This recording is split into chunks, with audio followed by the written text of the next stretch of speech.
अस्सलाम वालेकुम, welcome to अलहम डायनामिक वर्ल्ड। आज के लेक्चर में हम एक्सरसाइज 14 क्वेश्चन नंबर 2 से स्टार्ट कर रहे हैं। कल हमने क्वेश्चन नंबर 2 के 2 पार्ट्स कर लिए थे, आज हम पार्ट नंबर 3 को सॉल्व करते हैं। स्टूडेंट्स, पार्ट नंबर 3 में आप देख रहे हैं secant square theta equals to 4/3 दे रखा है। जब आप इसका स्क्वायर ख़त्म करने की कोशिश करेंगे तो आपके पास स्क्वायर रूट लेना है। दोनों तरफ आपने स्क्वायर रूट इस स्क्वायर को कैंसिल करेगा और 4 की वैल्यू 2 आएगी और 3 का अंडर रूट आ जाएगा। और साथ में स्टूडेंट्स एक प्लस माइनस आप डालेंगे क्योंकि अंडर रूट आप खुद से कैलकुलेट कर रहे हैं। इसका रेसिप्रोकल कर दीजिए students, cos theta equals to में प्लस माइनस अंडर रूट 3/2 आ जाएगा आपके पास। अब यहाँ से दो केस बनेंगे। एक केस 1 यानी कि ए वाले केस में आप कॉस थीटा पॉजिटिव ले लीजिए। कोसाइन थीटा कहाँ पॉजिटिव होता है? हम जानते हैं कोसाइन थीटा फर्स्ट और फोर्थ क्वाड्रेंट में पॉजिटिव होता है। और रेफरेंस एंगल इसका क्या होगा? जब आप इन्वर्स कैलकुलेट करेंगे theta equals to cos inverse square root 3/2, तो स्टूडेंट्स वो होता है 30 डिग्री पे। 30 डिग्री को रेडियन में आप π/6 लिखते हैं। अब हमने कोसाइन थीटा की वैल्यू फाइंड करनी है फर्स्ट क्वाड्रेंट में और फोर्थ क्वाड्रेंट में। फर्स्ट क्वाड्रेंट में तो रेफरेंस एंगल ही आंसर होता है। फोर्थ में जाने के लिए 2π में से रेफरेंस एंगल को माइनस किया जाता है।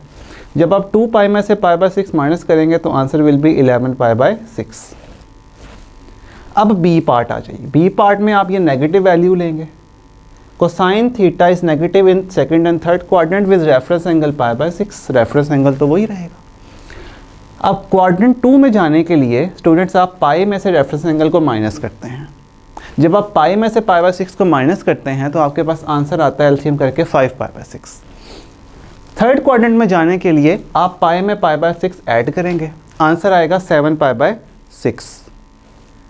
और ये जो चार आंसर आए हैं स्टूडेंट्स, π/6, 11π/6, 5π/6, 7π/6, इन चारों का सॉल्यूशन सेट बनेगा और सब में आपने 2nπ ऐड करना है। 2nπ ऐड करने की क्या वजह है?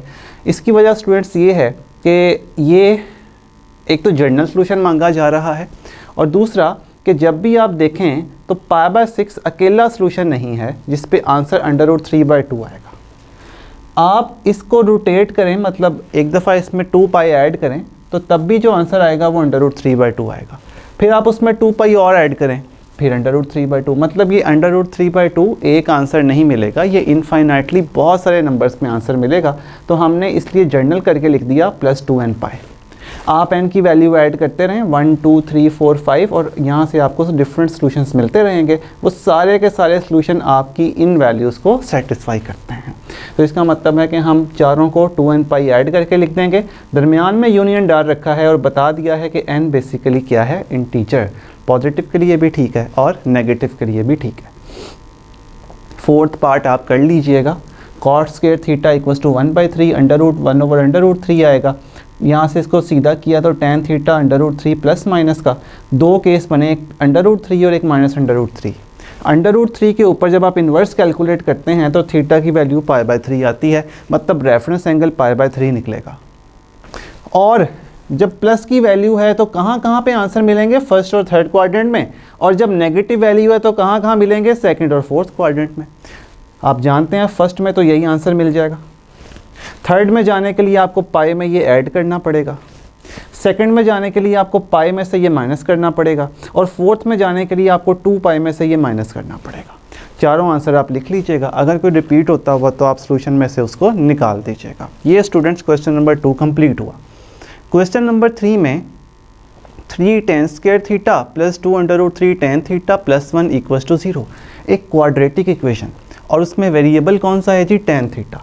तो एक तो हल ये था कि हम इसके ऊपर क्वाड्रेटिक फार्मूला लगा लेते हैं। क्वाड्रेटिक फार्मूला इजीली इसको सॉल्व कर देगा, लेकिन हम एक और काम कर सकते हैं स्टूडेंट्स, और वो काम ये है कि हम इसका स्क्वायर कंप्लीट कर दें। अगर मैं under root 3 tan theta plus 1 whole square expand करूँ तो ऊपर वाली टर्म बनती है। देखिए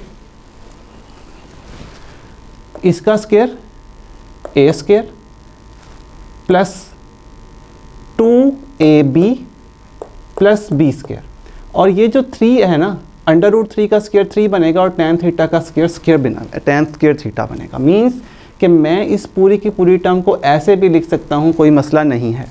और जब मैं स्क्वायर को ख़त्म करना चाहूँगा तो मैं अंडर रूट ले लूँगा, अंडर रूट लेने से स्क्वायर ख़त्म हो जाएगा और 0 का अंडर रूट भी लेंगे तो आपके पास 0 ही आएगा। tan थीटा की वैल्यू -1/√3 आ गई। अब tan थीटा निकला है नेगेटिव। ये बिल्कुल क्वेश्चन नंबर 2 के फर्स्ट पार्ट जैसा है, क्वेश्चन 2 पार्ट नंबर 1 जो हमने कल किया था लास्ट लेक्चर में। tan थीटा नेगेटिव है सेकंड में और फोर्थ में, याद रखिएगा सेकंड क्वाड्रेंट और फोर्थ क्वाड्रेंट में हमें ये ढूंढना है। रेफरेंस एंगल क्या होगा जी, π/6, क्योंकि 30 डिग्री पर ये 1/√3 होता है। तो क्वाड्रेंट नंबर 2 में जाने की खातिर आप पाई में से ये रेफरेंस एंगल माइनस करेंगे तो आपके पास 5π/6 आएगा, और क्वाड्रेंट नंबर 4 में जाने की खातिर आप 2π में से π/6 सब्ट्रैक्ट करेंगे तो आपके पास 11π/6 आएगा। दोनों लिखने की ज़रूरत नहीं है, अकेला ये वाला सॉल्यूशन ही ये वाली वैल्यू भी देगा। जब आप n को 1 पुट करेंगे 6π + 5π 11π/6 और nπ ऐड कीजिएगा, 2nπ नहीं कीजिएगा। 2nπ आप साइन और कोसाइन के लिए करते हैं और nπ आप tan थीटा के लिए करते हैं, क्योंकि इसका पीरियड पाई होता है और साइन थीटा का पीरियड 2π होता है। तो स्टूडेंट्स यहाँ पे क्वेश्चन नंबर 3 का सॉल्यूशन भी एंड हुआ। जी स्टूडेंट्स, तो देखते हैं हम एक्सरसाइज 14 क्वेश्चन नंबर 4। इस क्वेश्चन में students tan square theta minus secant square theta -1 = 0 है। मीन्स ये क्वाड्रेटिक है लेकिन दो डिफरेंट वेरिएबल्स में, एक tan थीटा है एक सीकेंट थीटा है। तो हम tan स्क्वायर थीटा को कन्वर्ट कर सकते हैं सीकेंट स्क्वायर थीटा -1 के साथ। ये आइडेंटिटी है चैप्टर नंबर 9 की बेसिक फंडामेंटल आइडेंटिटीज़ में से। स्टूडेंट्स ये -1 और -1 मिलके -2 हो जाएगा। अब देखिए पूरी क्वाड्रेटिक इक्वेशन है जिसमें वेरिएबल सीकेंट थीटा है। आप चाहें तो सीकेंट थीटा की वैल्यू क्वाड्रेटिक फार्मूले से भी फाइंड कर सकते हैं। मैंने फैक्टराइज कर दिया, मिडिल टर्म ब्रेक कर दी, -2 सीकेंट थीटा और प्लस सीकेंट थीटा। यहाँ से सीकेंट थीटा कॉमन, यहाँ सीकेंट थीटा बचा, इधर -2 बचा। इस साइड से देखिए तो +1 common, secant theta -2 = 0। Secant theta +1 एक दफ़ा लिख लिया, सीकेंट थीटा -2 दूसरी दफ़ा लिख लिया, = में 0। और सीकेंट थीटा -1 के इक्वल और सीकेंट थीटा 2 के इक्वल। सीकेंट थीटा का रेसिप्रोकल कोसाइन थीटा =-1, यहाँ कोसाइन थीटा में 1/2। स्टूडेंट्स अब ये कोसाइन थीटा किस वैल्यू पे -1 होता है, तो वो पाई पे होता है। आप कैलकुलेट कर सकते हैं, इन्वर्स लें तो पाई आएगा। लेकिन ये पाई सिर्फ एक ही आंसर नहीं होगा, हमें जनरलाइज करने के लिए इसमें इसका पीरियड ऐड करना चाहिए। तो हम पाई में इसका पीरियड 2nπ ऐड कर देते हैं और बताते हैं कि n बिलोंग्स टू इंटीजर। दूसरा केस कोसाइन थीटा में 1/2 है, तो 1/2 के ऊपर रेफरेंस एंगल π/3 बनता है 60 डिग्री।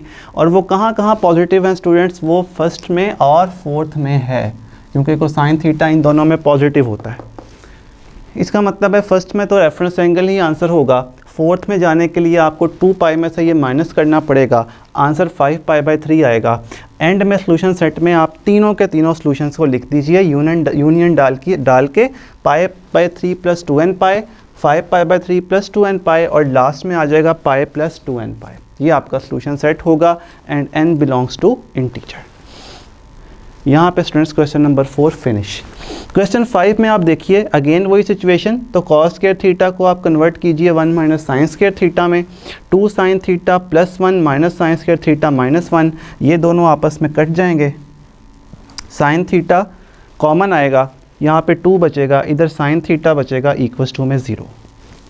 अब यहाँ से sin थीटा = 0 है तो आंसर में nπ मिलेगा, क्योंकि जब आप यहाँ पे n की कोई भी वैल्यू पुट करेंगे तो आपके पास वो वैल्यू 1π 2π 3π मिलेगी। और sin π भी 0 होता है, sin 2π भी 0 होता है, sin 3π भी 0 होता है, sin π के हर मल्टीपल पे 0 होता है। तो sin थीटा = 0 का सॉल्यूशन nπ और cosine थीटा = -1 का सॉल्यूशन π, याद रखिएगा। 2 - sin theta = 0, sin theta = 2 not possible, इसका सॉल्यूशन पॉसिबल नहीं है। क्यों नहीं है, क्योंकि sin थीटा की वैल्यू कहाँ से कहाँ तक होती है जी, 1 से -1 तक। sin थीटा की रेंज 1 से -1 तक होती है और 2 आ गया तो पॉसिबल नहीं है। बस फिर सॉल्यूशन सेट लिख दीजिए, nπ यही आएगा, where n belongs to integer. Question number 6 में students 2 sin square theta - sin theta = 0, sin theta common ले लीजिए, 2 sin थीटा -1 = में 0, sin थीटा = 0 मतलब आंसर में फिर theta = nπ, 2 sine theta minus 1 equals to 0, sine theta equals to 1/2। अब sine theta positive कहाँ कहाँ है, फर्स्ट में और सेकंड क्वाड्रेंट में। रेफरेंस एंगल क्या है स्टूडेंट्स, π/6। तो इसको आप कैलकुलेट कर सकते हैं। आइए कैलकुलेट करते हैं। हमारे पास जो सॉल्यूशंस आएंगे वो फर्स्ट क्वाड्रेंट में आएगा और सेकंड क्वाड्रेंट में आएगा। तो फर्स्ट क्वाड्रेंट में तो आंसर आपको पता है वही होता है, रेफरेंस एंगल ही, मीन्स π/6 ही आ जाएगा फर्स्ट क्वाड्रेंट में। और सेकंड क्वाड्रेंट में जाने के लिए क्या किया जाएगा, सेकंड क्वाड्रेंट में स्टूडेंट्स जाने के लिए आप ऐड करेंगे बल्कि सब्ट्रैक्ट करेंगे pi minus reference angle which is π/6। जैसे ही आप माइनस करेंगे तो आपको ये मिलेगा 5π/6। This is the value of theta. अब लास्ट में आपको सॉल्यूशन सेट लिखना है। कितनी वैल्यूज़ अवेलेबल हैं स्टूडेंट्स आपके पास, एक वैल्यू n पाई आएगा, दूसरी वैल्यू π/6 + 2n पाई आएगा, तीसरी वैल्यू 5π/6 + 2n पाई आएगा। तो सॉल्यूशन सेट में जो आंसर्स आप लिखेंगे इस क्वेश्चन में वो n pi union π/6 + 2n pi union 5π/6 + 2n pi and n belongs to integer and this is the final answer of the question। Students यहीं पे चैप्टर नंबर 14 के 6 क्वेश्चंस कंप्लीट हुए। ठीक है, अब इसको आप अच्छे से प्रैक्टिस कर लीजिए, पेपर में इनमें से शॉर्ट क्वेश्चंस पूछे जाएंगे। अल्लाह हाफिज़।